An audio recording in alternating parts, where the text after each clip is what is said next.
जीवन में तुम्हारे पास जो कुछ भी है, समय सबसे बड़ा धन है, जिसकी आप लोग किसी भी तरह से मात्र बुद्धि नहीं रखते।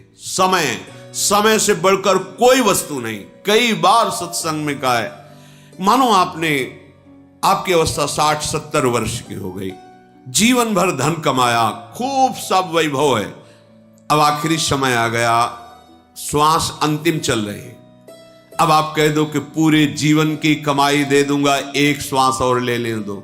नहीं, देखो तुम्हारा समय कितना कीमती है।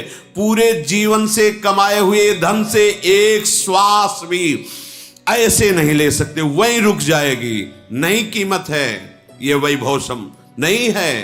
कितना कीमती समय है। सबसे बड़ा धन मनुष्य शरीर में जो समय है, उसकी महत्ता, उसकी महिमा समझना है। अब ये समय हमारा कहां खर्चा हो रहा है, इसको देख रहा है। अगर आप भगवत स्मरण रहित हैं, भगवत भाव रहित हैं, तो जो भी कर रहे हैं वो सब कर्म है, और वो कर्म बांधने वाला है, और उसे तुम्हें भोगना पड़ेगा, शुभ हो या अशुभ हो। और यदि आप भगवान नाम जप कर रहे हैं और वही कर्म है जो शास्त्र सम्मत है और भगवत समर्पित है, तो वही कर्म भगवत प्राप्ति का हेतु हो जाएगा। कुछ नया कर्म नहीं करना। यत करोषि, भगवान आदेश कर रहे हैं। जो समय मिला है उस समय में तुम जो भी कर्तव्य कर्म कर रहे हो उसे प्रभु को अर्पित कर दो, प्रभु का स्मरण करते हुए भगवत भाव से, तो वो कर्म योग हो गया, और वही कर्म योग आपको भगवत प्राप्ति करा देगा। अलग से कोई अनुष्ठान के लिए नहीं कह, यत करोषि, जो कर रहे हो। ये तो सर्वाणि कर्माणि मयि सन्न्यस्य मत्पराहा, मेरा आश्रय लेकर, मेरे परायण होकर सारे कर्म मेरे को समर्पित कर दो, भगवत प्राप्त हो जाओगे। बहुत सुंदर बात, ये समझ में सबके नहीं आती। भगवान कह रहे ये तो सर्वाणि कर्माणि मयि सन्न्यस्य मत्पराहा अनन्ये नैव योगेन माम ध्यायन्तु उपास तेषामहं समुद्धरता मृत्यु संसार सागरात, उसे मैं इस भयावह संसार समुद्र से स्वयं पार कर देता हूं। तो जीवन का सबसे बड़ा धन समय, उसको हम जहां खर्चा कर रहे हैं, सार्थकता उसकी तभी होगी जब नाम स्मरण, भगवत स्मरण, भगवत आश्रय लेकर भगवत भाव से करेंगे, प्रभु को समर्पित करने के लिए करेंगे। समय सार्थक हो जाएगा, सत्य हो जाएगा। देखो ये छलांग लगाता रहता है, जैसे बानर है ना, एक डाल से दूसरी डाल, ऐसे आप चुपचाप देखो इसकी चिंतन वृत्ति, कभी संसारिक वृत्ति, कभी द्वेष की वृत्ति, कभी राग की वृत्ति, वो अपने आप ऐसे छलांग लगाता घूमता है। अब आपको इसकी छलांग रोकनी है। योग में चित्त वृत्ति का निरोध करके परमात्मा आत्म स्वरूप में स्थित करते, और भक्ति में मुरारी पादार्पित चित्त वृत्ति, एक एक वृत्ति हमें प्रभु के चरणों में समर्पित करनी है। चित्त चिंतन कर, बार बार हटाओ चिंतन, संसार में जो जा रहा है बार बार प्रभु में लगाओ, या जहां चिंतन जा रहा है वही प्रभु का भाव कर लो। जब सृष्टि नहीं थी तब प्रभु थे, जब सृष्टि नहीं रहेगी तो प्रभु रहेंगे। तो बीच में जो कुछ बना हुआ है सब प्रभु हैं। जहां पदार्थ, वस्तु, व्यक्ति, स्थान का चिंतन होने लगे, उसमें इसके हृदय में भी श्री कृष्ण है, ये श्री कृष्ण ही बने हुए हैं। भजन हो गया, अनन्य भजन हो गया। चित्त का काम है चिंतन करना, और सदैव तुम्हारा चिंतन प्रभु से जुड़ा रहे। आसक्ति, जिसे हम लौकिक भाव में प्रेम कहते हैं, वो प्रेम नहीं होता। जो शरीर को लेकर, स्वसुख भोग वासना को लेकर होता है, उसे प्रेम नहीं कहते, उसे आसक्ति कहते हैं, काम कहते हैं, राग कहते हैं, मोह कहते हैं। और वही जब सच्चिदानंद प्रभु की तरफ मुड़ता है तो उसे अनुराग कहते हैं, प्रेम कहते हैं। हम लोग जो प्रेम का भाव समझे हैं, वो स्वार्थ से युक्त होकर प्रेम के बाना पहन करके काम ही नाटक कर रहा है। हम किसी से भी लगाव करते हैं तो अपनी कामना की पूर्ति के लिए करते हैं, उसको सुख देने के लिए नहीं करते। देख लीजिए, अगर उसको सुख देने के लिए है तो अधर्म आचरण हो ही नहीं सकता, क्योंकि अधर्म आचरण से ना उसको सुख मिलेगा ना आपको सुख मिलेगा। धर्म ही है जो सुख पहुंचाता है। ये स्वसुख वांछा ही हमें आसक्ति में फंसा देती है। अब ये नशा नहीं छूट रहा क्योंकि हमें उससे सुख का भाव बन गया। इस शरीर का आसक्ति नहीं छूट रही क्योंकि हमने समझ लिया है कि इसमें सुख है। ये अमुक अमुक अमुक जहां भी जगत में आपकी आसक्ति है वो सुख भोगने की लालसा से हुई है और वहां सुख है नहीं, सुख है श्री भगवान में। तो क्या करें? अपनी आसक्ति को धीरे से छुड़ावें। जल्दी से क्यों नहीं? क्योंकि फिर आप ऊब जाएंगे। ये आसक्ति का भाव यही है कि ये तो आसक्ति है, कहीं भी आ सकती है, किसी से भी आ सकती है, लेकिन जा नहीं सकती है। आसक्ति है और आसक्ति चलने की गति न रहने दे, उसको कहते हैं। अमुक व्यसन के ये आसक्ति दुर्गति का प्रधान कारण ये आसक्ति बन जाती है और सदगति का प्रधान कारण यही आसक्ति बन जाती है। भगवान कपिल देव जी माता देवहूति से कहते हैं, हे मां, ये जो संसार के शरीर वस्तु आदि में आसक्ति है, यही आसक्ति यदि संत महात्माओं से भगवत प्रेमी जनों से हो जाए तो मोक्ष का खुला हुआ द्वार है। अर्थात यही आसक्ति उसको मोक्ष पदवी पे पहुंचा देती है और यही आसक्ति उसकी दुर्गति कर देती है। राग द्वेष अर्थात जो अच्छा लगा उससे राग हो जाता है, जो बुरा लगा उससे द्वेष हो जाता है। जो हमारे अनुकूल हुआ वस्तु व्यक्ति स्थान उससे राग हो जाता है, जो प्रतिकूल हुआ उससे द्वेष हो जाता है। यही राग द्वेष हमें बांधे हुए है। राग द्वेष दोनों खोइए तब खोजी पद निर्वाण। कोई गुरु कृपा पात्र ही अंदर की वृत्ति को पहचान पाता है कि इस समय रागात्मक चिंतन चल रहा है या द्वेषात्मक चिंतन चल रहा है या भगवत चिंतन चल रहा है। ये देखना है।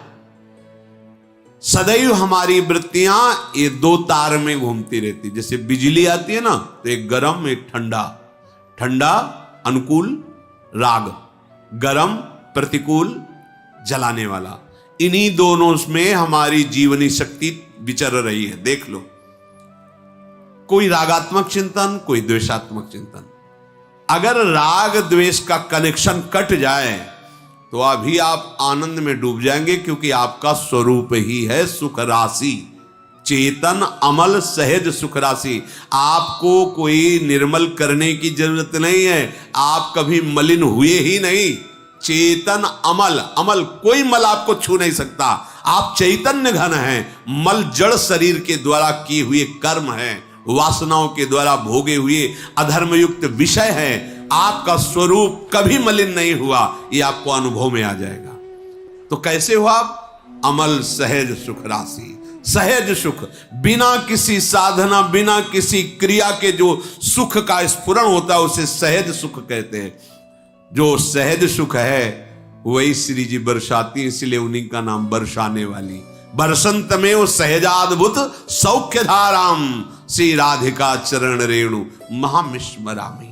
इसलिए आंतरिक चिंतन को राग द्वेष से बचाइए, राग द्वेष के कनेक्शन को काटिए। कैसे काट सकते हैं? उनमें प्रभु विराजमान है, इस भावना से।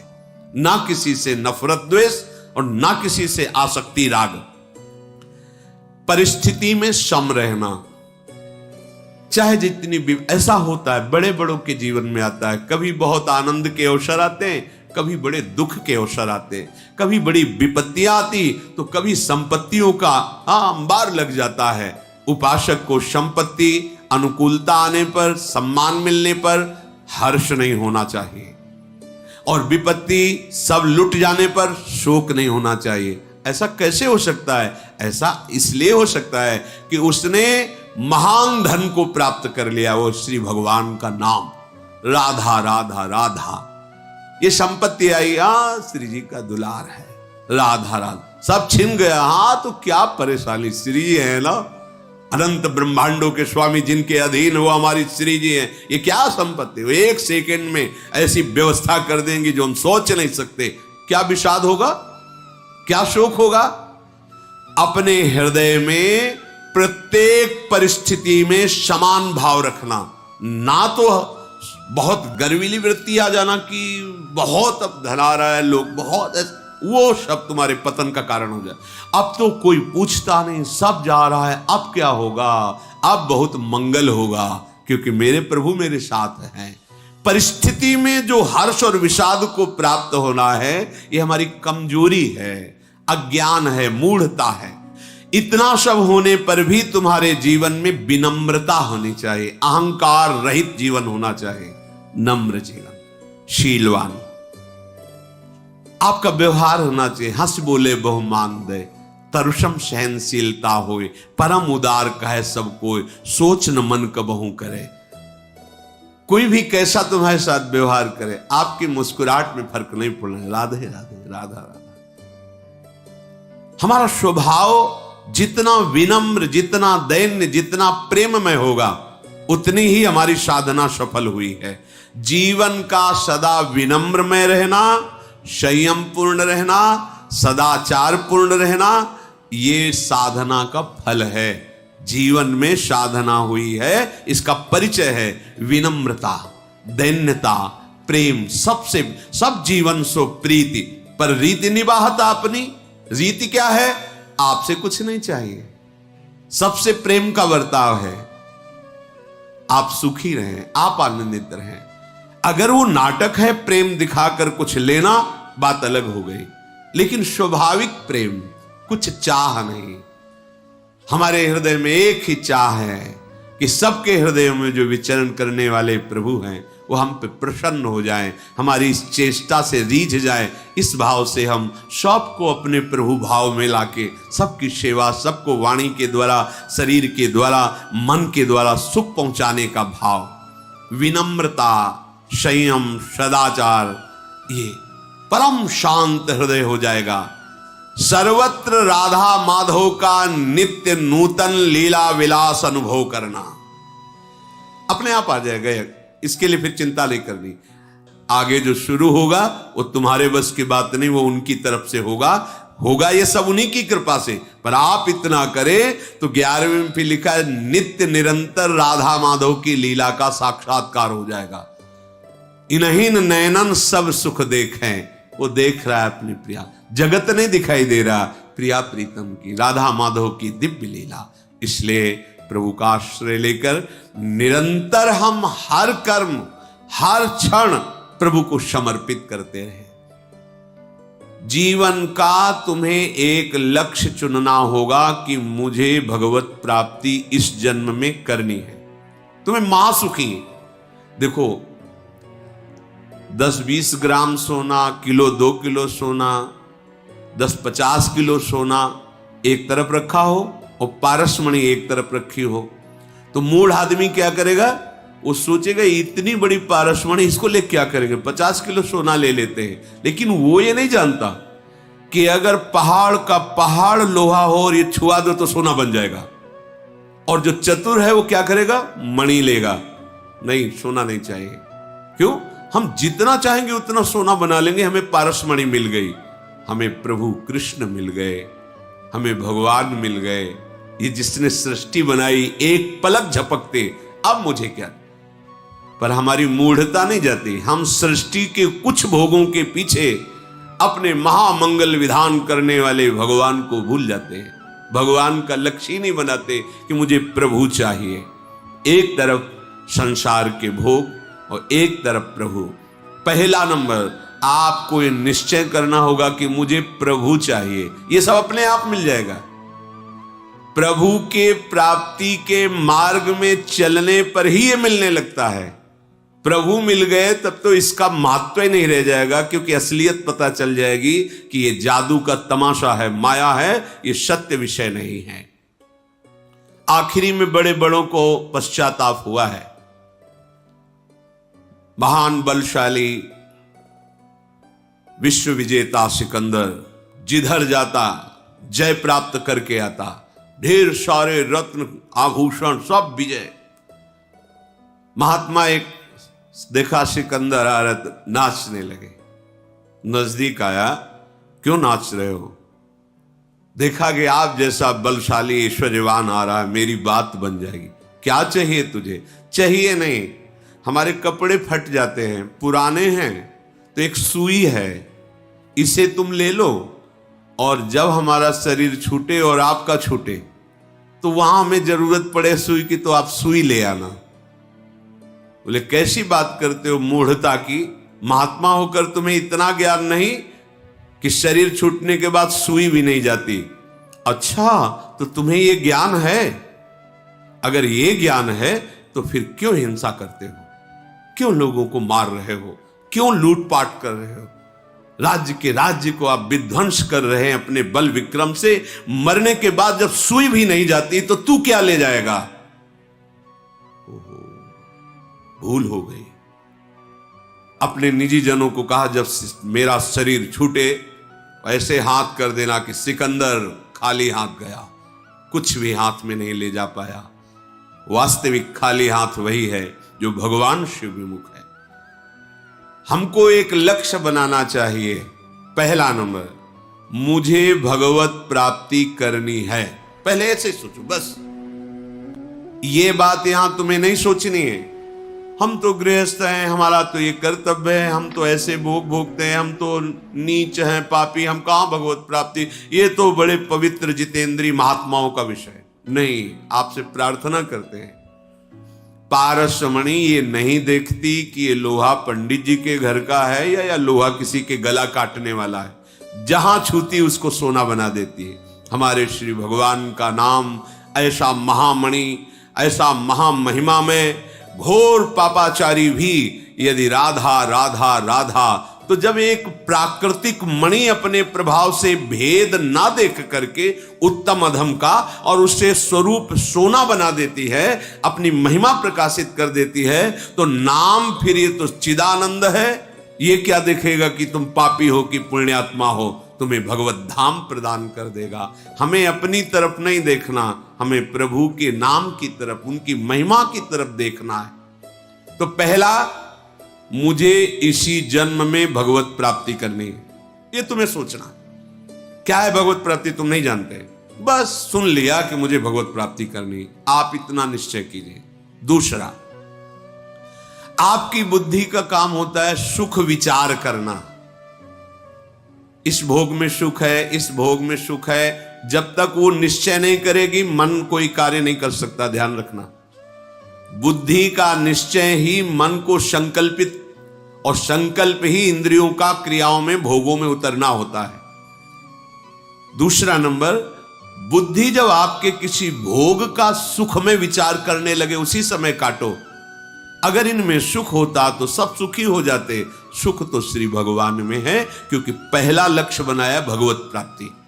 तो जहां बुद्धि तुम्हें अधर्म के भोगों की तरफ सुख दिखावे कि अगर ये भोग मिल जाए तो मुझे सुख मिलेगा, तत्काल उस समय सत्संग की बात लाओ। अगर ये सुख होता तो अभी अनंत जन्मों तक हम ही भोगते रहे, सुखी हो जाते। लेकिन नहीं, सुख तो श्री भगवान के चरणों में है। चाहे जो कुछ करके देख लो। बड़े बड़े महापुरुषों का अनुभव, काकभूषुंड जी श्री गरुण जी महाराज से कहते, कोई ऐसी योनि नहीं जिसमें मैं जन्मा ना हो, कोई ऐसा कर्म नहीं जो मैंने किया ना हो, कोई ऐसा भोग नहीं जो भोगा ना हो, कोई ऐसा पद नहीं जिस पर मैं बैठा ना हो, लेकिन आज जो मैं राम भजन करके सुखी हो रहा हूं, अब तक ऐसा कभी कहीं सुख नहीं मिला। सुखी न भयो आज की नहीं, सकल कर्म करी थके गुसाई। एक विशेष परमानंद, एक विशेष प्रसन्नता केवल भगवत प्राप्ति करने के निश्चय में आने लगती है। जहां निश्चय हुआ, पूर्व के जितने पाप है थर्रा उठते हैं कि अब भस्म हो जाऊंगा। निश्चय तो बुद्धि का काम है, निश्चय करना। ये तुम्हें धोखा देगी, ये भोग भोग लेते हैं, ये अमुक अमुक। उसी समय तुम्हें सत्संग के वाक्यों से उसे काटना है। शास्त्र असत चिंतन को काटने के लिए शस्त्र है नहीं। हमने सत्संग में सुना है, शास्त्रों में पढ़ा है। महाराज ययाति अपने पुत्र की 1000 वर्ष की आयु को भोगा, पुत्र की भी, पर कोई सुख का अनुभव नहीं हुआ। तो उन्होंने निर्णय किया कि अजितेंद्रीय पुरुष को यदि विश्व के सब जौ धान्य सुख भोग शरीर मिल जाए तो भी उसे तृप्ति नहीं हो सकती। इन वाक्यों से हम अपनी बुद्धि की असत भोग निश्चयात्मक भाव को काट दे। नहीं नहीं, सुख तो प्रभु में है, भले अभी नहीं मिला लेकिन है प्रभु में। संतों से सुना है, शास्त्रों में, और प्रमाण है कि सब भोग ही भोग रहे पर सब अशांत हैं, क्लेशित हैं, दुखी हैं, विषाद युक्त हैं। जो विषाद रहित है वो तो भगवान का भजन करने वाला, जो सच्चाई से भजन में चलता है, उसका हृदय प्रफुल्लित रहता है।